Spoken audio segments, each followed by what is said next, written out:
Az eredeti Kituki tábor az 1996-97-ben volt szervezve először. 97-tel bezárólag nem volt humán erőforrás rá, 2014-ig szünetelt a projekt, 2014-ben sikerült újraindítani a tábort. A 96-97-es gyűrűzött madarakkal együtt meghaladtuk az 50 000 gyűrűzött madarat. Évente fogunk 10-13 000 madarat. Van minimum 2 olyan faj, amit máshol Európában nem tudnak hasonló tömegben megfogni. Ez a rozsdás nádiposzáta és a kislégykapó. Ez az igazából az a 2 faj, amelyiknél labdába rugunk Európa szinten gyűrűzött táborok között, mivel mást az többnyire meg lehet fogni máshol is. Ez a 2 faj van, ami csak itt lehet jelentős mennyiségben fogni, évente 1000 madarat.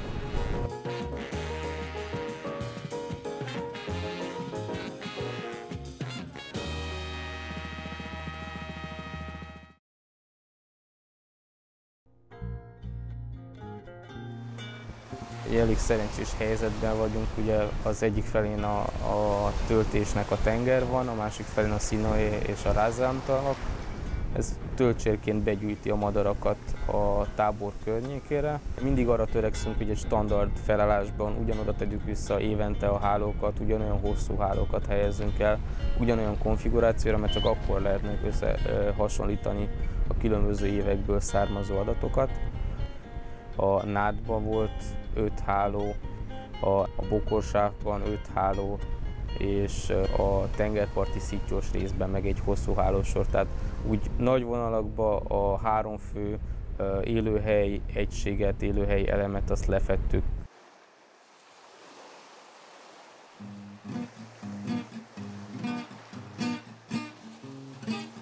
Végső soron ez egy önkéntesek által működtetett, önkéntes alapon működtetett tábor, ami saját támogatási lehetőségeit kihasználva évente bejön valamennyi pénz, kisebb-nagyobb mennyiség különböző forrásokból, amit próbálunk a táborra fektetni, de ha nem lenne az a nagyon-nagyon sok lelkes és nagyon-nagyon sok szakértő önkéntes, aki megfordul minden évben, csapatokat alakítanak, és ugyanaz a csapat visszajár sokszor évente, akkor egyértelműen nem lehetne ezt ilyen volumenű munkát ilyen kapacitással végigcsinálni.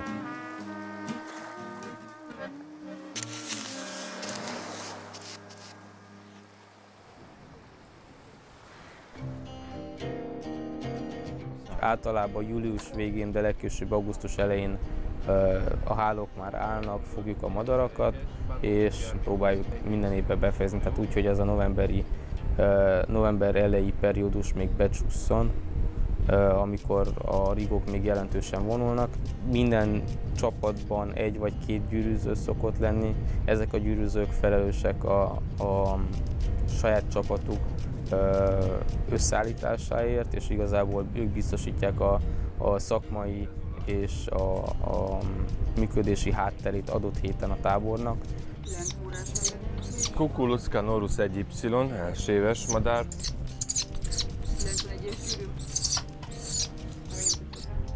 197,5.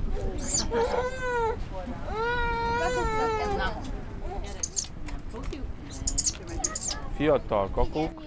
A határozóban itt az öreg kakuk, megnéztettek, hogy néz ki. Az idei tábor költségeit jelentősen csökkentette egy támogatás, amit a Rompetrol Romániától kaptunk. Ugye Novodárjon itt van az olajfinomító, aki cserébe egy gyerekes tevékenységért nagyon jelentősen hozzájárult a tábori költségek csökkentéséhez. Mutogassa, hogy ő milyen menő. Játék, ez nem is igazi. Igen, csak ne engedd el, mert meg kell még gyűrűzni.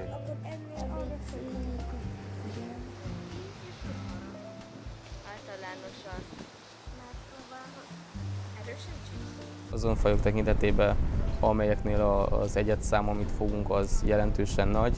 Az, hogy sorba állítva ezeknek a különböző időperiódusoknak az összegét, tehát hogy hány egyedet fogtunk adott fajból az adott héten vagy az adott pentádban, 5 napos periódusban, az kirajzol egy viszonylag megbízható vonulási dinamikát, ami majd arról árulkodik, hogy adott faj melyik periódusban, melyik néhány hétben vonul legintenzívebben át ezen a térségen. Mi értelemszerűen kontextusba helyezve jelentős lehet, mivel hogyha nagyon sok gyűrűzőtábor van északtól délfele egymás alatt vagy egymás közelében, egész ügyesen végig lehet követni azt, hogy ütemezik be ezek a fajok azt, hogy levonuljanak mondjuk Afrikába, úgy, hogy közben még zsírt kell halmozni, nagyobb, kisebb akadályokat kell átrepülni.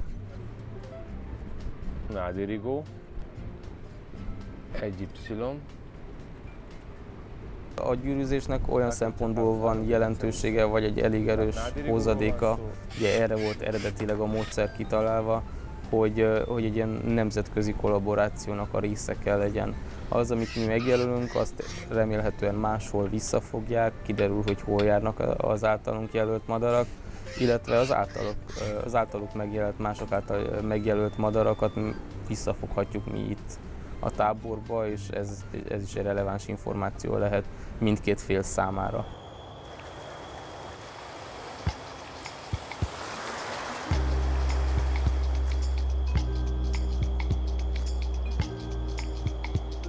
Volt olyan, hogy általunk gyűrűzött fekete rigót Törökországba egy fél évvel később lelőtték. Volt olyan,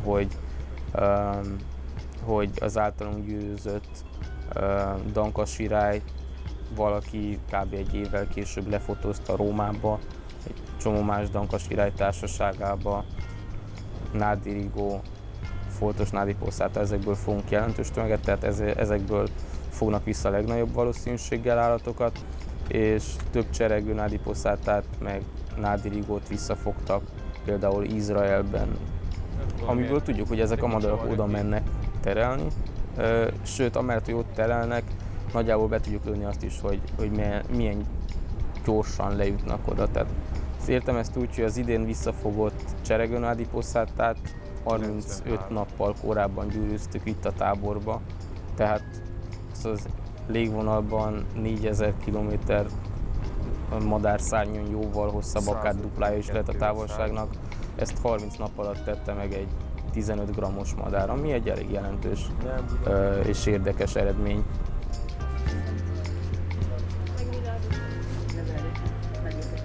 Addig mutassuk meg a kedves tévénézőknek, kedves egybegyűlteknek, törpegének, gázlómadarak legkisebbikét, hosszú lábujjaival, szigony csőrével.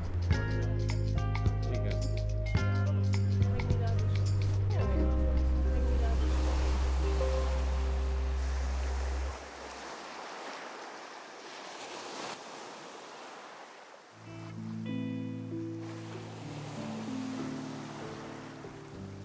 Érdemes megemlíteni például azt a fenyérfutót, amit 10 nappal a gyűrű leolvasása előtt gyűrűztek meg Lengyelország északi részén a Balti-tenger csücskében, a Balti-tenger partján. 10 nappal később a madár köszönjük szépen itt szedegedett a tábor körül, teljesen jó volt, le lehetett fotózni, annyira közel engedett a gyűrűjét, le lehetett olvasni a fotókról a gyűrűszámot, így sikerült visszaazonosítani a madarat. 3 olyan fajt is sikerült fogni, aminek az első jelzése az Romániából, Itakitukról származik. Ilyen például az erdei sármány, illetve a kékfarkú, amely egy-egy egyed van Romániában látva, ugye megfogtuk itt a táborban, meggyűröztük, elengedtük őket. Illetve például volt egy kaukázusi fűzike, ami legközelebb Törökországba költ, és ennek igazából az az érdekessége, hogy egész Európába, tehát hogy Törökországot leválasztva erről a palettáról, 1860-as évek óta ez a 11. elfogadott megfigyelése, úgyhogy még igazából Európa szinten is ritkának számít. A királyfűzike, vándorfűzike, zöldfűzike, azok mind olyan fajok, amelyek itt a táborba került el a második, harmadik, negyedik, ötödik megfigyelés adott fajoknak. Ezek között barna füzike például Romániában egyetlen egyszer fogták meg a fajt, ezen kívül a Duna-deltában, mi meg fogtunk egy hét alatt 2. A tábor környékén figyeltük meg Románia első bizonyított csíkos szikipacsirtáját is. 2014-ben sajnos nem sikerült megfogni, de az is egy teljesen új jövemény volt a madártani listáján az országnak. Az ilyen teljesen véletlenszerű, balesetszerű megjelenések, lehet, hogy egy első néhány megfigyelései egy nagyobb képnek, egy nagyobb trendnek, ami a következőkben következik.